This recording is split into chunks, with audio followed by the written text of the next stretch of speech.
আসসালামু আলাইকুম ওয়া রাহমাতুল্লাহ। মক্কা মদিনার পথে পার্ট ৫। বন্ধুগণ, ইচ্ছে হলে ভিডিও দেখুন, না হলে বের হয়ে পড়ুন, সমস্যা নেই। আসুন আমরা আল্লাহকে ভালোবেসে, আল্লাহকে ধন্যবাদ জানিয়ে আমাদের অডিয়েন্সকে আমরা পবিত্র কাবা শরীফ ঘুরে ঘুরে দেখাই। আল্লাহকে ধন্যবাদ এইভাবেই আলহামদুলিল্লাহ এবং রাসূল করিম সাল্লাল্লাহু আলাইহি ওয়াসাল্লামকে সালাম শ্রদ্ধা ভালোবাসা জানিয়ে আমাদের আয়োজন আলহামদুলিল্লাহ ওয়াসসালাতু ওয়াসসালামু আলা রাসূলিল্লাহ ওয়া আলা আলিহি ওয়া আসহাবিহি আজমাইন। বন্ধুগণ, আমরা পবিত্র কাবা শরীফের তওয়াফ শেষ করেছি এবং সাফা মারওয়া পাহাড়ে সাই বা প্রদক্ষিণ আমরা শেষ করেছি।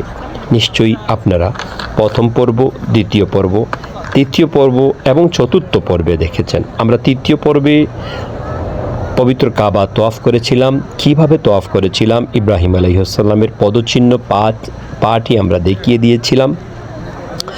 চতুর্থ পর্বে আমরা সাফা মারওয়া পাহাড় কীভাবে প্রদক্ষিণ করেছিলাম, সাফা মারওয়া পাহাড় দেখিয়েছিলাম। কোন কোন দোয়া সেখানে পড়তে হয় সেগুলো আমরা কম্পিউটারে দেখিয়ে দিয়েছিলাম, যে কম্পিউটার সাফা মারওয়ার ওয়ালে রয়েছে সেটা, এবং সেটি বিশুদ্ধ দোয়া। অন্যান্য বইপত্রে যেগুলো রয়েছে তা অতিরঞ্জিত, কিন্তু এখানে যে দোয়াগুলো আমরা দেখিয়ে দিয়েছিলাম তা রাসূল করিম সাল্লাল্লাহু আলাইহি ওয়াসাল্লামের তরিকা মতো এবং সুন্নত মতো। আপনারা দেখে নিতে পারেন, শিক্ষা করতে পারেন। আমাদের ভিডিওগুলো দেখলে ইনশাআল্লাহ আপনি অনেক কিছু শিক্ষা করতে পারবেন এবং নির্ভেজাল শিক্ষা আমরা সেখানে দিয়েছি। আসুন বন্ধুগণ, আমরা যেহেতু সাফা মারওয়া প্রদক্ষিণ শেষ করে ফেলেছি এবং তওয়াফ শেষ করে ফেলেছি, এখন যে সুন্নতটি রয়েছে সেটি হচ্ছে চুল কাটতে হবে, তবে একেবারে ব্লেড দিয়ে কাটা অতীব উত্তম। আমি ৮ বার উমরা করেছি এবং প্রত্যেকবার আমি ব্লেড দিয়ে মাথা মুন্ডন করেছি। আপনিও করবেন, কারণ এখানে বড় মানসি বা ফুটানি করার কোনো সিস্টেম নেই। আল্লাহ তাআলা আপনাকে ফুটানি এবং বড় মানসি করা থেকে আল্লাহ তাআলা আপনাকে হেফাজত করুন। আপনি আধুনিক পন্থা অবলম্বন করুন, আর আধুনিক পন্থা হচ্ছে এখানে আসলে আপনাকে মাথা মুন্ডন করতে হবে। বন্ধুগণ, দেখুন এখানে কত বড় টেলিভিশনে দেখানো হচ্ছে এখন কিভাবে পবিত্র কাবাতে তওয়াফ চলছে, কারণ আমরা কাবা থেকে বের হয়ে পড়েছি। এখন দেখতে পারলেন এখানে কিভাবে কাবাতে তওয়াফ চলছে। দেখুন কত লোক, প্রায় লক্ষখানিক লোক একসাথে তওয়াফ করতেছে। আপনারা বারবার দেখেছেন, আমি দেখিয়ে দিয়েছি, কথার ফাঁকে ফাঁকে আপনাদেরকে সবগুলো দেখিয়ে দিয়েছি। এই সেই টাওয়ার, যে জমজম টাওয়ার। এখানে যে ঘড়িটি রয়েছে, আমরা এই ঘড়িটি তওয়াফ করলেই, একটু মাথা উঠালেই দেখতে পারি আমরা যে পবিত্র কাবার এই সামনেই দাঁড়িয়ে আছে। আর আমরা এই ঘড়িকে অনেক শ্রদ্ধা করি, অনেক খায়েশ করি, এটাকে আমরা দেখি, কারণ এটাই হচ্ছে কাবা শরীফের একেবারে পার্শ্ববর্তী একটি বিল্ডিংয়ের ঘড়ি। বন্ধুগণ, মাথা মুন্ডন করছি। মাথা মুন্ডন শেষ করার পর ভাবলাম হয়তো জীবনে আর কখনো তওয়াফ করতে আসবো কি না আল্লাহই ভালো জানেন। তাই আপনাদেরকে নিয়ে আবারও পবিত্র কাবা শরীফের চতুর্দিকটা দেখানোর চেষ্টা করছি, কারণ আপনারা আমাদের প্রথম পর্ব, দ্বিতীয় পর্ব এবং তৃতীয় পর্বে ছিলেন এবং বেশ লোক দেখেছেন। তাই আমি ভাবলাম আপনাদের থেকে দোয়া এবং ভালোবাসা আরও একটু নেওয়ার জন্য। দেখুন বন্ধুগণ, মসজিদের দৃশ্য কত সুন্দর। মসজিদের দৃশ্য এই অংশটুকু নতুন করে বর্ধন করা হয়েছে, একেবারে নতুন করে করা হয়েছে।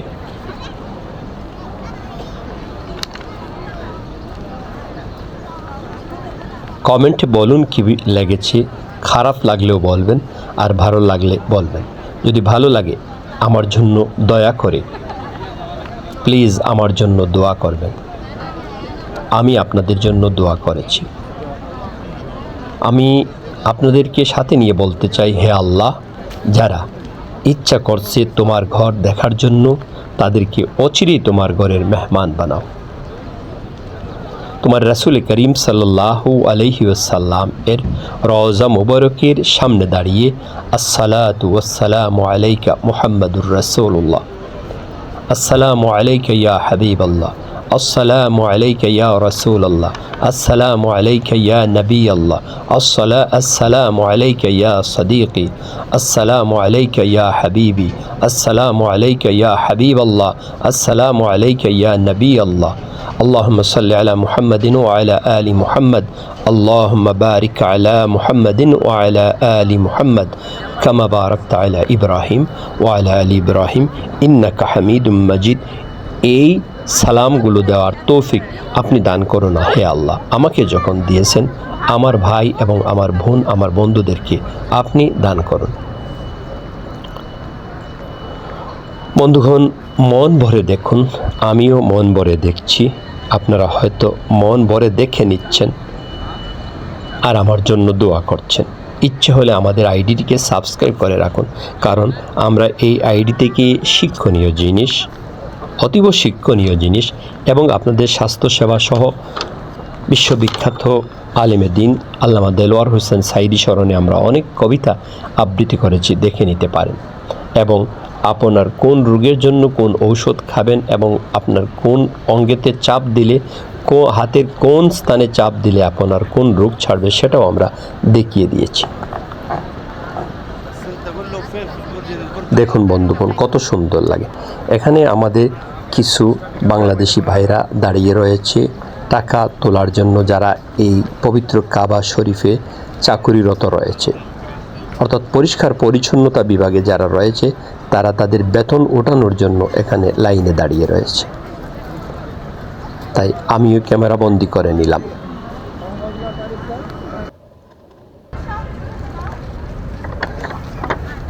সম্মানিত অডিয়েন্স, দেখুন কত সুন্দর পবিত্র কাবা শরীফের চতুর্দিক। এখানে কবুতর, লোকজন খাবার দিচ্ছে কবুতরকে, ছোট্ট বাচ্চা ছুটে চলছে কবুতরকে খাবার দেওয়ার জন্য, আর মা তাকে ধরে রাখতে পারতেছে না। আমি আরও একটি জায়গা দেখেছি, সেখানে লক্ষ লক্ষ কবুতর নেমে যায় খাবার খেতে, সেটাও আমি আপনাদেরকে দেখাচ্ছি। আসুন আমার সাথে একটু সামনে, এই তো আমরা চলে আসছি। এখানে খাবার বিক্রি হয়, কিছু কিছু মেয়েরা এখানে খাবার নিয়ে বসে। এই তো দেখছেন খাবারের দোকান, ছোট্ট একটি পুটলি 1 রিয়াল, যে বাংলাদেশের 32 টাকা, একেবারে ছোট, এক মুষ্টি হবে। এই যে দেখতেছেন, এই দেখুন আমি যাচ্ছি, এখানে তো আপনি হাজার হাজার কবুতর দেখছেন, সামনে দেখবেন লক্ষ লক্ষ কবুতর। আমি যাচ্ছি, আমি হাঁটছি, আপনারা আমার সাথে আসুন।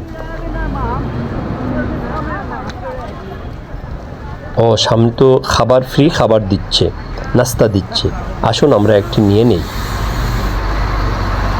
দাঁড়ান আমি খাবারটি নিয়ে নেই। হ্যাঁ নিলাম। এখানে 2টি নাস্তার প্যাকেট দিচ্ছে, 2টি পানি দিচ্ছে প্রত্যেকজনকে। আর এখানে একটি সমস্যা দেখুন, এখানে হিন্দিরা অর্থাৎ ভারতীয় লোকরা ডবল নিতে চাচ্ছে, ওরা দিচ্ছে না, কারণ ওরা জানে ভারতীয় লোকরা একটু বাচাল, আর ওরা হাজি নয়। ওখানে যারা ভিক্ষা করে, ভারতীয় লোকরা বেশিরভাগ ভিক্ষা করে এখানে এবং দোকানে কাজ করে, ওরাই আসছে নাস্তা নেওয়ার জন্য। বিরাট গাড়ি নিয়ে আসছে, দেখছেন ওই গাড়িতে নাস্তা বোঝাই করা।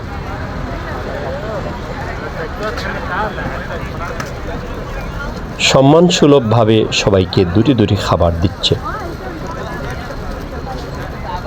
দেখছেন একজন সুদানের লোক আসছে নেওয়ার জন্যে। এই দেখুন একজন হিন্দি, তার হাতে খাবার আছে, তারপর ওই দেখুন দিচ্ছে না। দেখছেন হিন্দিদের অবস্থা দেখেছেন, এরা এইভাবেই হয়। ওরা বুড়া হলেও তারপরে তাদের চরিত্র পরিবর্তন করতে পারে না। আমরা ভারতকে ঘৃণা করি না, কিন্তু ভারতের খাসিলতকে আমরা ঘৃণা করি। ভারত আমাদের বন্ধু নয়, ভারত আমাদের চরম দুশমন। ভারত কোনো মুসলিম রাষ্ট্রের দুশমন হয়, বন্ধু হতে পারে না। ভারত কোনো মুসলিম রাষ্ট্রের বন্ধু হয়েছে বলে এখনও কেউ প্রমাণ করতে পারবেন না। ভারত তাদের নিজ স্বার্থে কাউকে সাহায্য করে। এবার তা প্রমাণিত হয়ে গেল। ভারত বাংলাদেশের উপরে যে মিথ্যাচার করেছে, যে সন্ত্রাসী করেছে। দেখুন বন্ধুগণ, এখানে কত কবুতর, প্রায় লক্ষাধিক কবুতর এখানে খাবার খাচ্ছে। আমার সুন্দর লেগেছে, তাই আপনাদের উদ্দেশ্যে দিলাম। এই কবুতরগুলো এখানে চতুর্দিকে তাকে। এই কবুতরগুলোর ভাগ্য হয়েছে এই জায়গাতে জন্ম নেয়ার, কিন্তু আমার জন্ম হলো না কাবা কিংবা মদিনার কোনো একটি গ্রামে, কোনো একটি কারিয়াতে। যদি জন্ম হতো তাহলে আমি বেশি খুশি হতাম। তবে মদিনায় যদি আমার জন্মটি হতো তাহলে আমি আরও বেশি খুশি হতাম বন্ধুগণ। কারণ আমি প্রতিদিন কমপক্ষে একবার রাসূল করিম সাল্লাল্লাহু আলাইহি ওয়াসাল্লাম এর রওজায় এসে সালাম, শ্রদ্ধা এবং ভালোবাসা জানাতে পারতাম, এবং রাসূল করিম সাল্লাল্লাহু আলাইহি ওয়াসাল্লাম এর ভালোবাসা আরও বেশি করে পেতাম।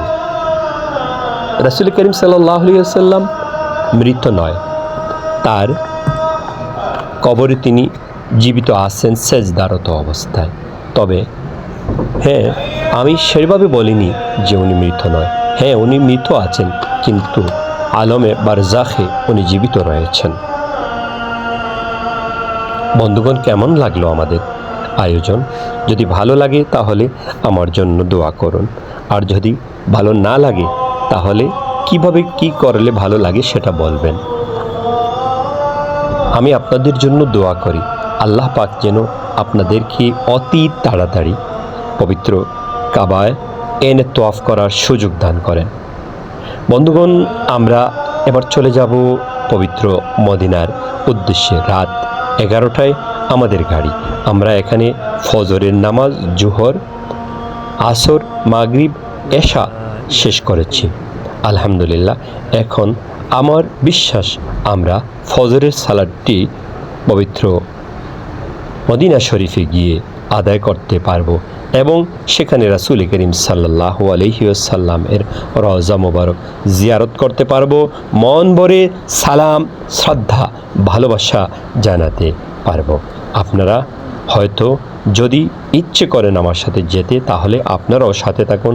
ইনশাআল্লাহ আমরা ষষ্ঠ পর্বে আপনাদেরকে রাসূল করিম রাসূলুল্লাহ সাল্লাল্লাহু আলাইহি ওয়াসাল্লাম এর রওজা মোবারক কীভাবে তওয়াফ করেছি, কিভাবে সালাম দিচ্ছি, সেগুলো দেখাবো ইনশাআল্লাহ। ইচ্ছে হলে আমাদের আইডিটি সাবস্ক্রাইব করে রাখুন, আর ইচ্ছে যদি না হয় তাহলে করবেন না। আল্লাহ পাক আপনাদেরকে আল্লাহর জন্য আরও সম্মানিত করুন, ধনী করুন, আর্থিকভাবে স্বাবলম্বী করুন। দুঃখ, দুর্দশা, হতাশা থেকে আল্লাহ তাআলা আপনাদেরকে হেফাজত করুন। আল্লাহ তাআলা আপনাদেরকে নেক হায়াত এবং নেক সম্মান দান করুন। এতক্ষণ আপনাদের সাথে আল্লাহ তাআলা আমাকে রাখার জন্য আল্লাহকে ধন্যবাদ। আল্লাহর ভাষায় আলহামদুলিল্লাহ বলে।